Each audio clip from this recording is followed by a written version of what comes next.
이거는 두들립복인데 지하비부는 어떤 글자냐? 이런 글자예요. 다릅니다. 네. 어떻게 다르냐면 여기서는 가운데 손으로 잡고 있는 거고요. 이거는 위에 있는 거예요.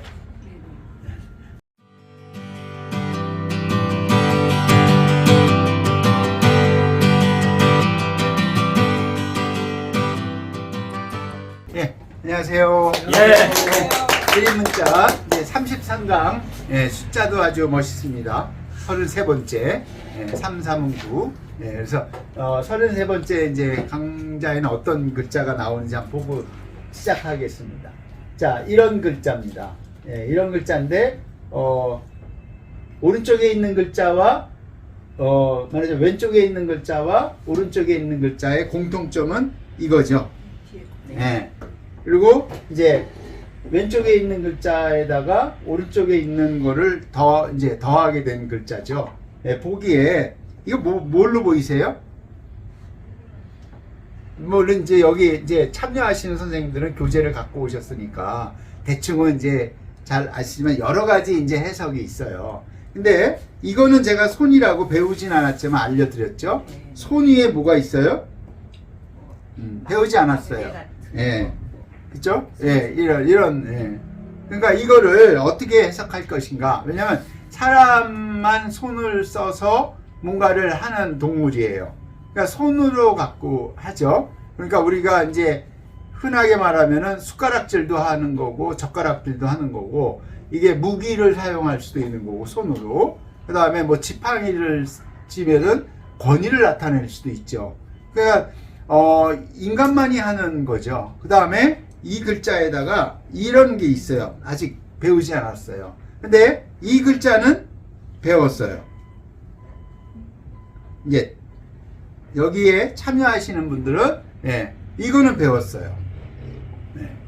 이게 이제 확장돼야 되는 거예요.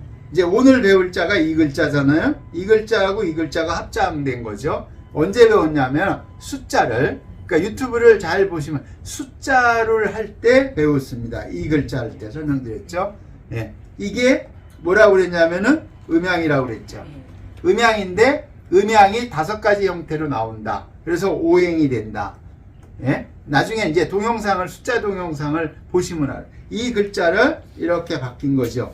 이 다섯오. 그래서 다섯오에는 우리가 흔히 말하는 하나, 둘, 셋, 넷, 다섯의 의미도 있지만 그 의미만 가지고 한자를 이해하시면 안 된다. 이 음양, 다섯에는 오행이라는 의미를 담고 있다. 이거를 아셔야 된다. 그리고 이런 오행인데, 동북아 문명에서는 한자를 쓸 때 항상 쌍으로 써요. 음양이기 때문에. 이것도 쌍이지만, 이 자체도 쌍이지만, 이 자체를 2개를 하면 쌍이 되죠. 근데 요렇게 쌍으로 된 글자를 제가 소개를 시켜드렸던 걸로 기억이 나요. 그게 뭐냐면은, 우린 늘 배웠지만, 한 글자를 통으로 배웠기 때문에, 부분적으로 말하자면, 파자라고 하기도 하지만, 그거에 익숙하지 않아서 그래요. 이 2개가 들어간 게 뭐냐면은, 이 글자예요. 제가 알려드렸죠? 그 다음에, 이거만 있는 게 아니라, 이거가 볼견자도 있죠. 학과 각이죠. 그래서 우리 덮을멱은 배웠지 않습니까? 덮여 있어요. 누가? 이런 글자. 그리고 이건 안 배웠잖아요. 이게 아들 자자입니다. 사람으로 보이시지 않으세요? 애기예요, 애기. 아직 안 배워. 나중에 이제 나옵니다. 사람 부수할 때 나오는 거예요.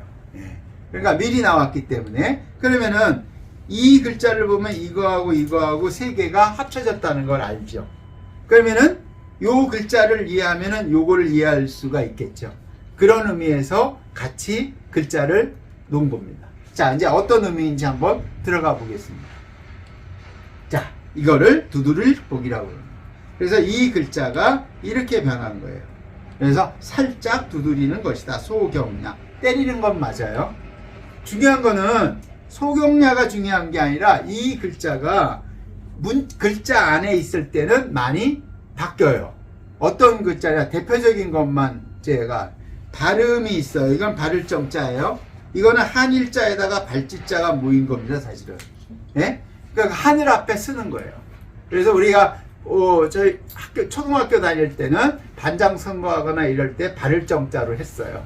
왜? 숫자를 셀 때 이걸로 했잖아요. 5개씩. 그리고 세우기가 편하잖아요.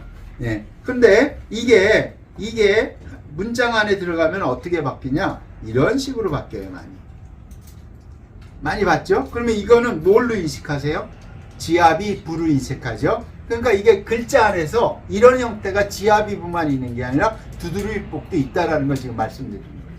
같은 형태로 남아있는 거예요. 이제 나중에 이제 글자가 확장되다 보면은 동일한 글자가 나오면서 계속 반복적으로 제가 이제 설명을 드릴 거예요. 예, 그래서 이게 나와 있는 글자가 이제 이런 거예요. 정치한다 그럴 때는 뭐예요? 지압이 부 같습니까? 두드릴복이 같습니까? 네, 두드릴복이죠. 예, 두드릴복이에요. 근데 지압이 부하고 두드릴복은 나중에 나오지만 간단히 설명을 해드릴게요. 이거는 두드릴복인데 지압이 부는 어떤 글자냐? 이런 글자예요. 다릅니다. 네, 어떻게 다르냐면 여기서는 가운데 손으로 잡고 있는 거고요. 이거는 위에 있는 거예요. 디테일하게 보시니까 이제 나아지죠. 근데 이 글자를 두드릴복자를 이렇게 해서 이것만 띄워놓고 나면은 지금은 안 보여줬지만 전복자입니다. 네, 그러니까 두드린다 그러면은 잘 모르지만 제가 뭐 점은 안 봐봤지만 뭐 이런 거를 많이 두드린다고 그러더라고요. 네, 그러니까 여러 가지 형태로 사용할 수 있는 거예요. 네, 자, 그래서 두드릴 복자입니다. 두드릴 복자에 나와 있는 게 이거예요. 다스릴 정 할 때 이게 있는 거고, 이제 지압이부는 아닙니다. 그러니까 이런 형태를 갖고 있는 글자가 말하자면 두드릴 복도 있는 거고 지압이부도 있었다는 거죠. 근데 우리는 그걸 구분하지 않고 한자로 배우니까 그냥 그대로 배운 거죠. 거기에 이제 한번 그렇게 배워서 익숙해지면은 이거를 바꾸기가 쉽지가 않아요. 예, 오히려 이 한자를 많이 아시는 분보다 한자를 모르는 분이 이 강의를 듣는 게 더 효용성이 있을 수도 있어요. 제가 보기에. 예. 자, 그러면 다음으로 넘어갈게요. 두드릴법. 자, 이게 가르칠 교예요. 선생님, 가르치다라는 뜻이 된 거야, 이게. 그러면 가르치다라는 게 이 안에서 뭐가 있을 것 같으세요? 자, 이게 이제 제가 이 강의를 하고 설문회자이면서도 이 강의를 하고 이걸 유튜브를 찍게 되는 이유예요. 파자를 하는데 그냥 파자를 하는 게 아니라 파자를 해서 그 안에 있는 뜻을 알아야 되는 거예요. 자, 가르치다라는 게 한 부류, 두 부류, 세 부류일 때 어떤 부류에 있다고 생각하세요? 네. 이게 가르치다겠죠. 예? 다시 말해서 한자, 그림 문자에는 음가가 있고 뜻이 있는데 뜻을 찾아내는 훈련이 할 필요가 있다라는 거죠. 그 뜻에 이 부류와 이 부류와 이 부류가 다르다는 거죠. 근데 가르치다라는 거는 이거는 이 뜻이라고 충분히 유추가 가능하죠. 가르치는데 가르치는 내용은 이거라고요. 다시 말해서 음양오행이라고요. 그러면 가르치는 대상은 누구예요? 요거라고요. 꼭 아들이라고만 하지 마십시오. 그냥 뭔가를 기술을 해야 되는데 그냥 대표성을 가지고 자녀라는 뜻이죠. 자녀한테 뭐를 가리킨다? 음양오행이니까 단순히 음양오행을 가리키는 게 아니라 돌아가는 이치를 가리켜 주는 거죠. 그거를 요렇게 한다고요. 근데 이거를 가르친다는 거를 모르면은 두들겨 패다라고만 가르칠 수 있어요. 그러니까 같은 한자라도 어떻게 해석하느냐에 다르다라는 걸 제가 설명드리는 거예요. 자, 그러면은 가르치다라는 정말 뜻은 뭐냐? 이렇게 돼 있는 거예요. 위에서 베풀고 아래에서 본받는 것이다. 지식을 전달만 하는 게 아니고요. 이거는 굉장히 중요한 겁니다. 그래서 이 문장은 경전에도 곳곳에서 나와요. 예? 나오는데 뭐냐? 상소시 하소 효야예요. 선생님, 내가 본받는 거는 위에서 잘해야 본받는다고요. 우리가 이런 말이 있어요. 배운 대로 따라한다고. 예? 그게 굉장히 중요한 거예요. 그러니까 지식만 전달하는 게 아니라 위에서 말하자면은 내가 본을 보여야 아래에서 어떻게 된다?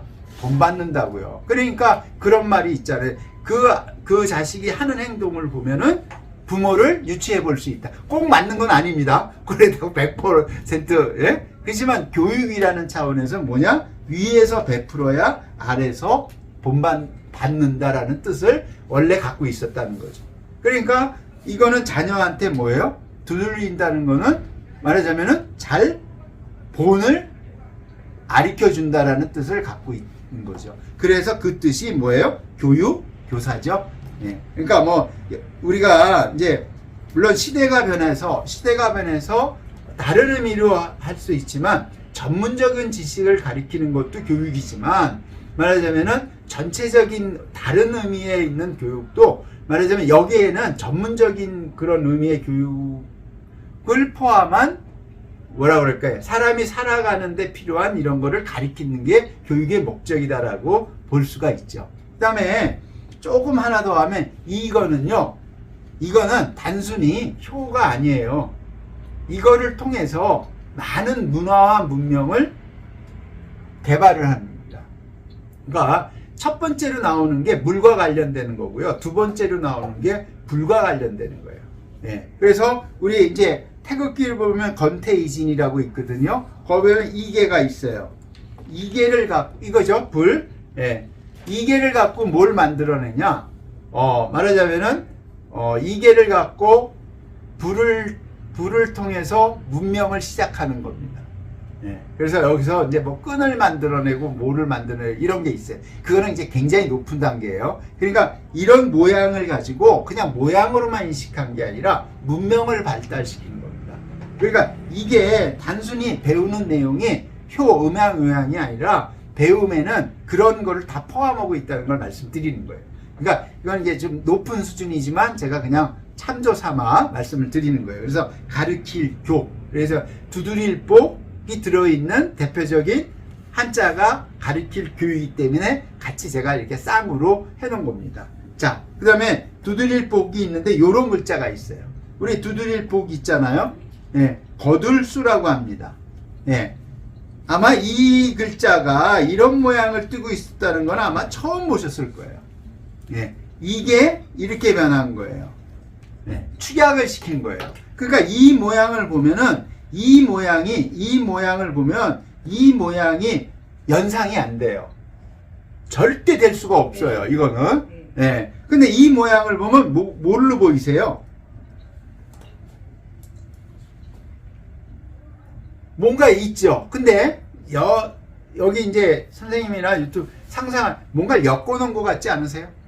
예, 뭐 이제 나름대로의 그래서 뜻을 거두다라는 거잖아요. 거두는데 곡식을 손으로 거둔다라는 뜻이에요. 포야. 그러면은 곡식을 할 때 우리 지금은 안 하지만 타작을 하죠.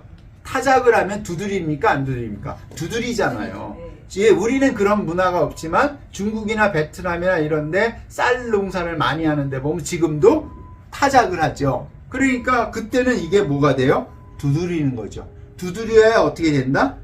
거둔다. 네, 그러니까 뭐 더 확장되면은 두드려야 열린다. 뭐 이런 거죠. 네? 그러니까 수학이 되는 거예요. 네? 그럴 때 이게 왜 숫자지? 네. 그러니까 이 잘못하면 지압이 붙자를 볼 수도 있잖아요. 그게 두드릴 복이다 이거죠. 뜻으로 이해하면, 그러니까 음이 아니라 뜻으로 이해하면서 그 한자를 보면서 연상할 수 있어야 된다라는 거죠. 예, 그래서 이게 두드릴 복이 들어가 있는 거예요. 자, 거둘수입니다. 여기까지 해서 또 동목 하나 더 배우셨죠? 그러니까 두드릴 복, 거둘수. 걷는다는 거는 물질을 받는다는 거고요. 가리킨다는 거는 좋은 거를 본받게 하도록 알려준다는 거죠. 그러니까 교육에는 내가 먼저 본받을 수 있게끔 해야 된다는 의미를 갖고 있는 겁니다. 자, 오늘도 배우셨으니까 경몽하셨고 늘 공부하시기 바랍니다. 여기서 마치겠습니다. 감사합니다.